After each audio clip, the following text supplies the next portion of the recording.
And tonight we're taking a closer look at issues at school districts across San Diego leading to job cuts. My co-anchor Wale Aliyu is joining us live from Sherman Elementary. Hi, Wale. Tough decisions that have a wide-ranging impact, Kimberly. We've been reporting on major layoffs at several San Diego County school districts as they try to cover these budget shortfalls. A key factor in this is that COVID relief funding is ending in September. Combine that with a drop in state revenues and declining enrollment. The union representing San Diego Unified Teachers are pushing the Board of Education to find another way to close the gap. Union members have been meeting this week in several schools, including here at Sherman Elementary today.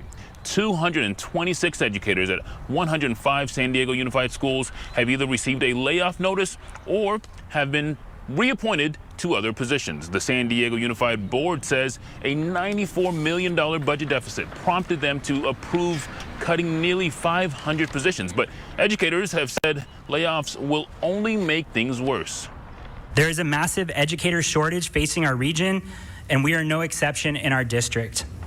Over 60 schools currently have special education vacancies, and that could get a lot worse if educators decide to not apply for those positions when they see the headlines about the district's rash decision to issue layoff notices. Coronado Unified says it's laying off 3 clinical counselors, 2 program specialists, and 1 maintenance worker.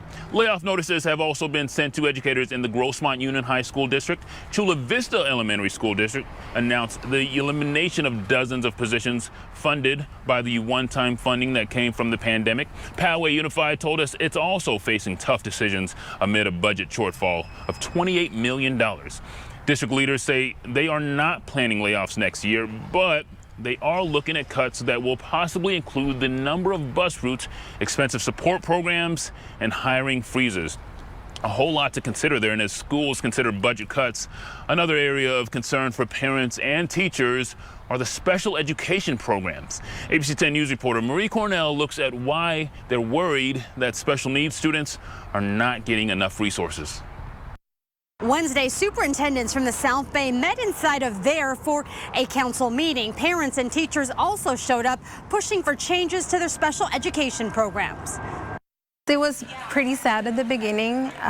It was a lot to digest, but really I didn't have time for that. Kenya Peraza says from the moment her son Jonathan was diagnosed with autism, her life has been in overdrive. In preschool, it was actually not that bad, but only because of the reason that teachers had less kids in a classroom. But then she says things changed as soon as he got into kindergarten.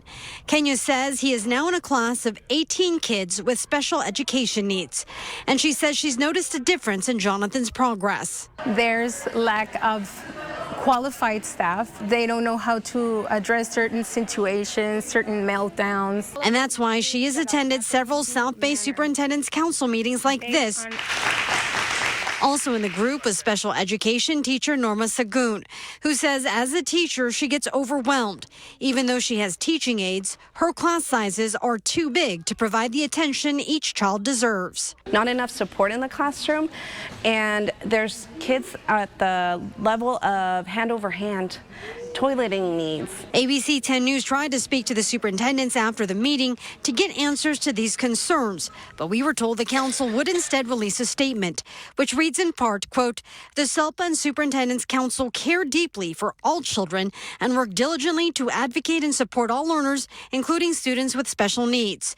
It continues to say, quote, "We welcome parent and community input to ensure all voices are considered as we develop plans in support of our students." Marie Cornell, ABC 10 News.